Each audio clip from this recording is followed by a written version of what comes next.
Insight is the gateway to enlightenment.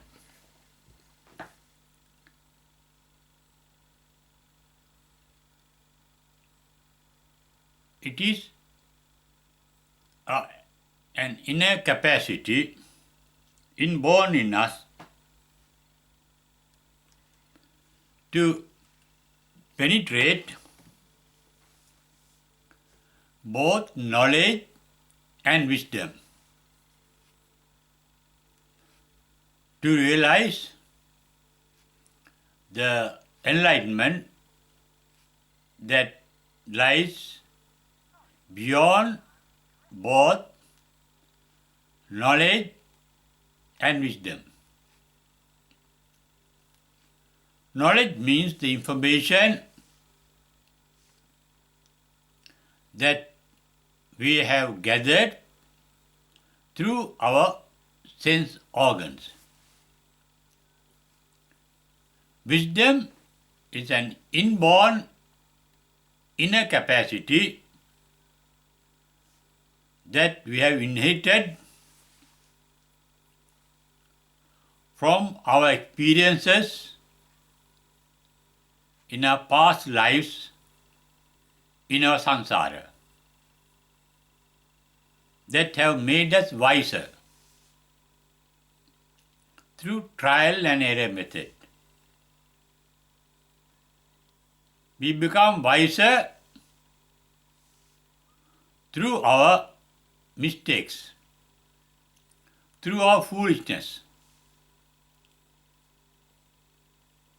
By suffering the result of our mistakes, we learned a lot, and we develop an inner capacity not to repeat those mistakes. That means wisdom is an inner capacity that can direct us in the right way. Such a direction is needed only till enlightenment. It is said in our canon, in our Buddhist literature, that the enlightened are incapable of doing anything wrong. No evil thought, no evil words, no evil actions. Their behavior, the behavior of the enlightened one, are sublime, without any discipline. They are called non-disciplined. The Pali term is aseka. Aseka means asaiksa in Sanskrit, aseka in Pali. That means they are non-disciplined. They need no discipline. Discipline, a training is needed, and the capacity to discipline oneself is needed only when one goes wrong. But after enlightenment, there is no path that we can deviate from the goodness, the sublime goodness of the enlightened ones are eternal, unshakable. They are good and perfectly good. Therefore, they need no wisdom, nor they do need knowledge. Knowledge is the sum total of our experiences retained in our brain cells. No such knowledge is needed to send us in the correct direction in our activities. The goodness, the sublime nature of the enlightened one are spontaneous. natural, automatic. To reach that level, we have to go beyond both knowledge and wisdom. The penetrating power to go beyond knowledge and wisdom is called insight. It is also a natural capacity. We can really understand the weakness of our knowledge and wisdom by penetrating into knowledge and wisdom.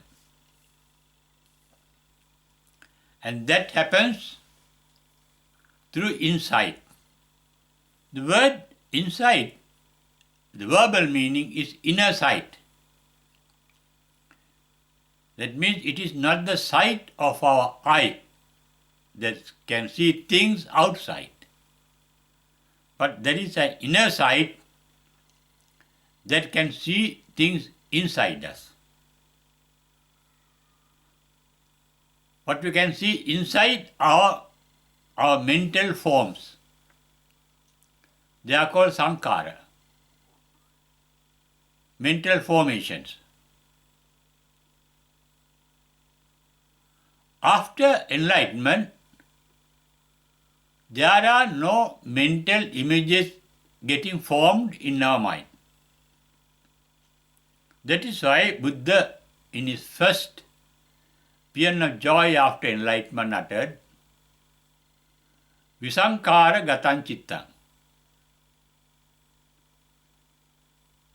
My mind at the enlightenment ceased thinking.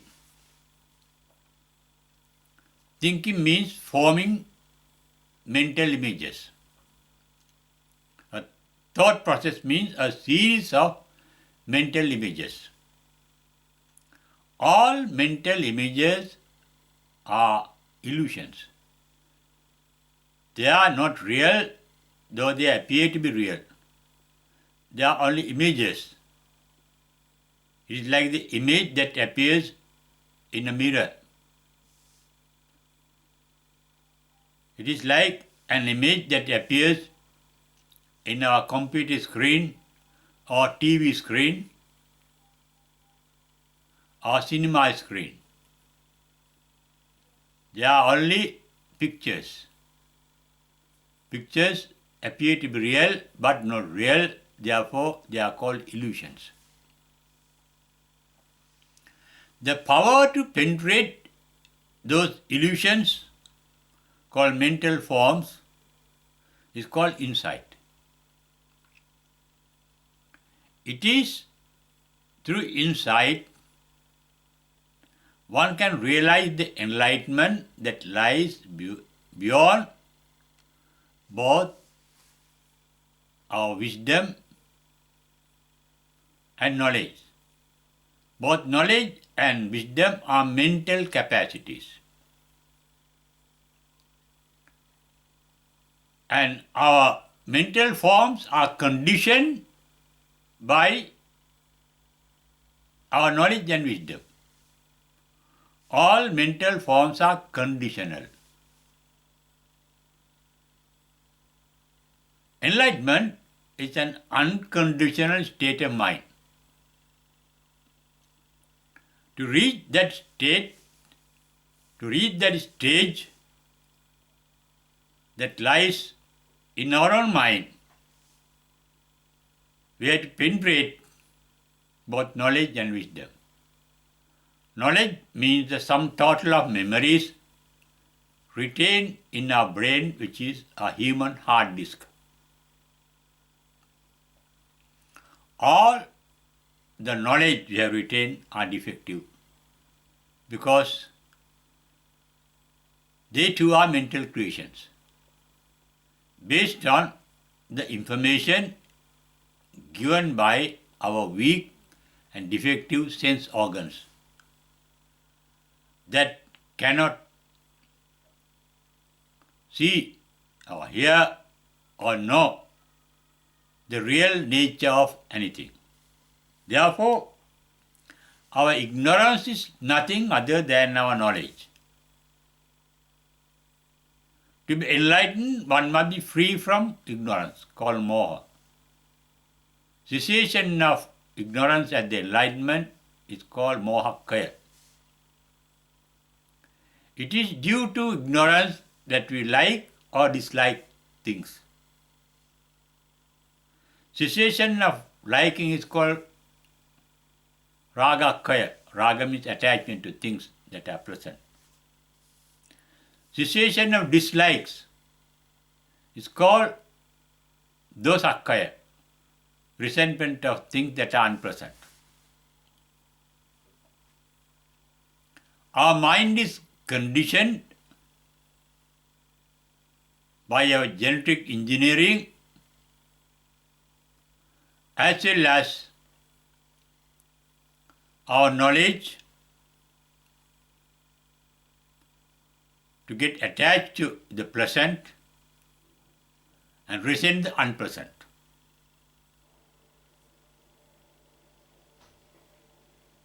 The enlightened are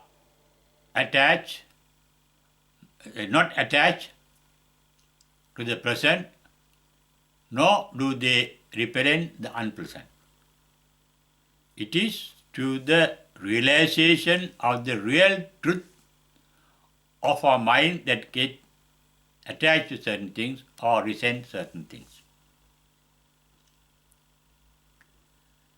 The basic nature realized through insight by the ascetic called Kondanya by listening to the Buddha's first sermon called Dhammacakkappavattana is recorded in the last pages of that discourse, where the Buddha said, there dawned in ascetic Kondanya the eye of Dhamma, Dhammacakkum, that is in Pali. The capacity to Dhamma. Dhamma means mental formation, mental forms. We experience nothing other than the mental forms. We cannot experience anything outside us. Only what our sense organs are capable of knowing, sensing, are signal to the mind that forms the image with that incomplete, defective information given by the sense organs. That is our knowledge, that is our ignorance. Insight is penetrating into those mental forms, the illusory mental forms. By listening to the Buddha's first sermon called Dhammacakkappavattana Sutta, Reverend Kondanya ascetic is reported to have realized the truth of the mental form, the basic truth of mental forms. Buddha himself described it in the Dhammacakkappavattana Sutta. Say he realized that all mental forms are born to decay and die. They appear to disappear instantly. The words of the Buddha recorded in the Dhammacakkappavattana Sutta are Yankincha samudaya dhammam sabbanta nirodha dhammanti. Dhamma means mental image, mental forms, because we experience nothing other than mental forms. They all appear to disappear. Our mind can retain no image. Every image is disappearing instantly as soon as they appear. And what we experience as long-standing mental forms consist of series of mental images. It is that series that we see as a continuity. For example, when we see a flame of a light, a lamp, or a candle, we see that light is continuing and it is existing in a continuity, in the same form. No. The fire is appearing, even a bulb. There is sparks, and continual appearance of sparks turn to be a continuous, long-standing light. Similarly, our mental forms appear to be long-standing, but they are consisting of thought moments called chittakkana. You can't measure it by an instrument, the duration of it. They are called shana bangura. Appear to disappear then and there. They are consisting of 3 events. Uppada, Titi, Banga, according to the Abhidhamma. Uppada means birth. Titi means one meaning is standing, is not remaining. It is a wave. Uppada means the wave rising up. Rising up. And Titi means come to a point, neither rising nor going down. Then Banga means going down. Even the scientists have realized that every activity or everything in this universe is composed by vibrating energy waves. They have found out 5 theories that was formed into one theory called master theory or M theory in 1995. Yeah, everything is made of vibrations. Atoms or subatomic particles, they are made of vibrations. Vibration means formation of a wave. Wave means every wave is rising up and going down instantly. They are not permanent. And when this reality is realized through meditation, through insight, one gets detached from attachment and resentment. Detached from attachment means the Pali word is vitaragi, free from raga, attachment, free from likes. Vitadoshi, free from dislikes, resentment. Vitamohi, free from the ignorance of the reality. What is the reality? All waves are rising up to go down and disappear. They appear to disappear. Therefore, nothing can be held on to. Therefore, there is no possibility of attachment or resentment. There is no point in liking or disliking. You can be only aware of them. We can be aware of only the signals given by our sense organs. Even the enlightened ones become aware of the signals given by sense organs, giving information. They are called sankhara. Sankhara, the sanya. Sanya leads to sankhara. Even the enlightened ones experiences the sanya or the signals given by sense organs, but they do not form mental images called thought forms. Therefore, the enlightened mind is free from thoughts. Free from thoughts means thoughts are associated with feelings. They are free from not only thoughts, but also free from all feelings. Feelings are called Vedana. We have Vedana, Sukha Vedana, Dukkha Vedana, Adukkha Asukha Vedana. Pleasant sensation, pleasant feelings, unpleasant feelings, and neutral feelings. The enlightened ones free from all the 3 types of feelings, but they become aware. That awareness of signals given by sense organs is called Sanya Vedaita. And that also ceases at the Sanya Vedata Nirodha Samapatti. That Arahants attain. Even the final passing away is in a state of Sanya Vedati Nirodha, the trance, where the mind becomes incapable of sensing any signal given by the sense organs. And that is the end of our mind and the final passing away. Thinking stops at the enlightenment. Sensation of signals, thoughts, knowing of signals ceases at the final passing away. That means complete cessation of all mental activities.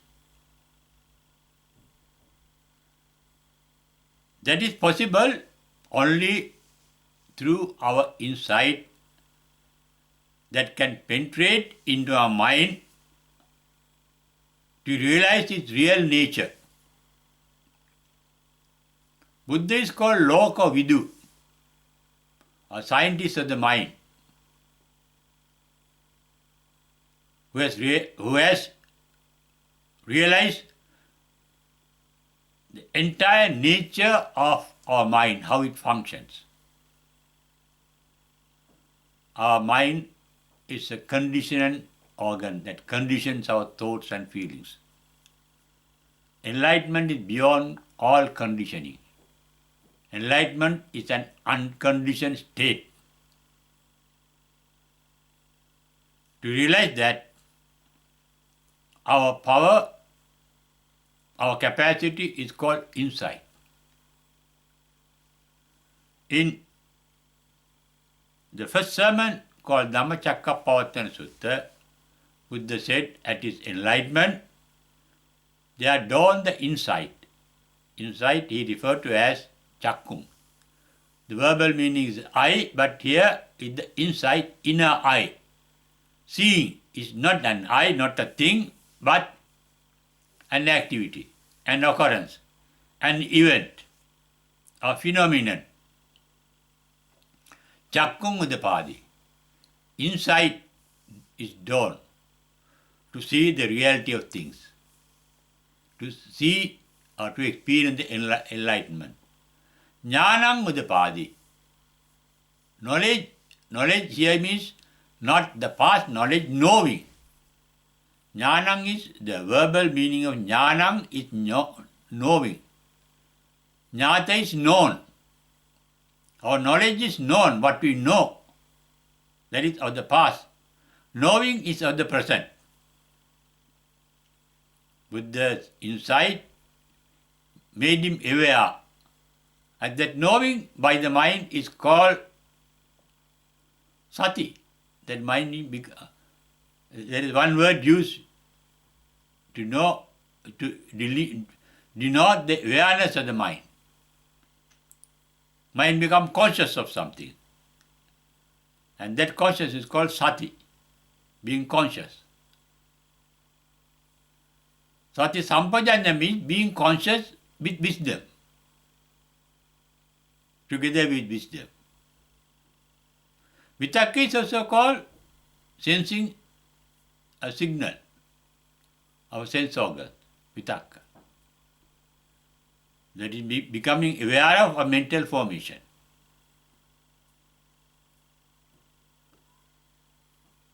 In Dhammacakkappavattana Sutra, Dhammacakkum means not an eye of Dhamma, but they are also becoming aware of mental forms.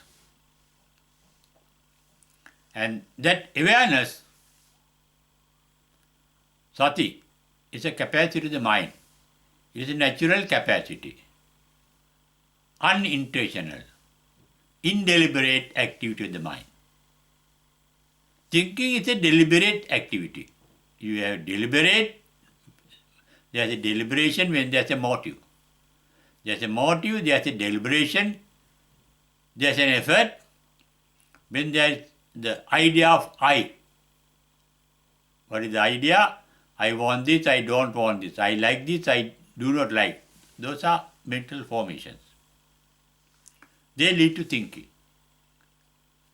Enlightened ones neither like nor dislike anything, and nor are they ignorant of things, they know the real nature of things.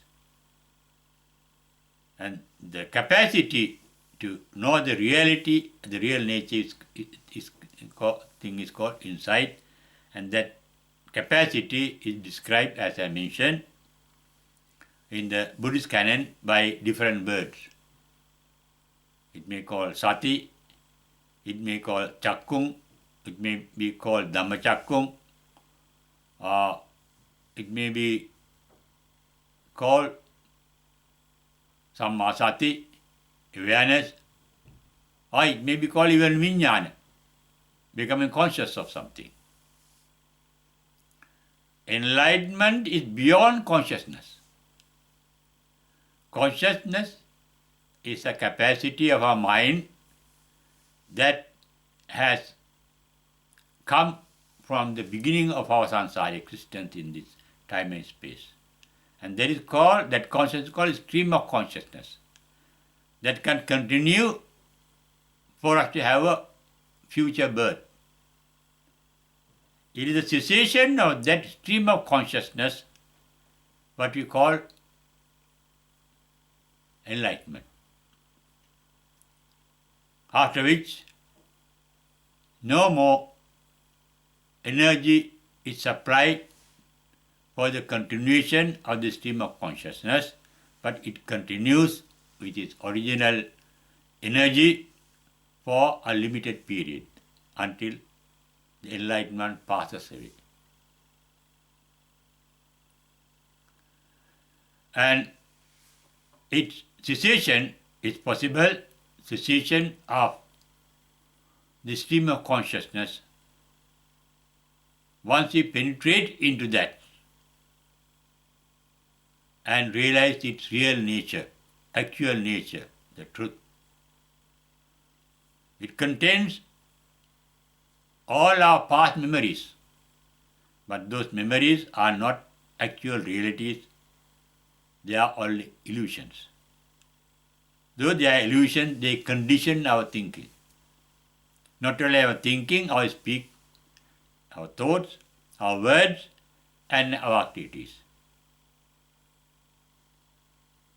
Enlightenment is deconditioning our thoughts, words, and activities. Thereafter, we have a sublime behavior, a complete, perfect Samma Ajiva, Samma Kammanta, after enlightenment. Without the doer, things happen naturally. We become a part and parcel of the nature. Insight is the capacity to penetrate into our own nature, our conditioning, our memories, our wisdom, and get detached from all those conditioning. Cessation of condition is enlightenment, and that is possible once we realize the reality of our mind through insight. Insight is also a capacity of the mind, and it is with that capacity we can destroy our mind. Extinction of the mind means not a thing, but a process of thinking. Thinking ceases means the main mental activity, deliberate mental activity ceases. Indeliberate mental activity called knowing remains until the final passing away. Till then, the enlightened ones live with perfect insight into one's own mind and body and the environment one lives, knowing their real nature. Knowing the real nature of things in and outside is called insight, and that is a capacity within us that we can sharpen through Buddhist meditation and get enlightened one day by realizing the ultimate reality called nirvana that lies within us, hidden by our mind and its mental formations.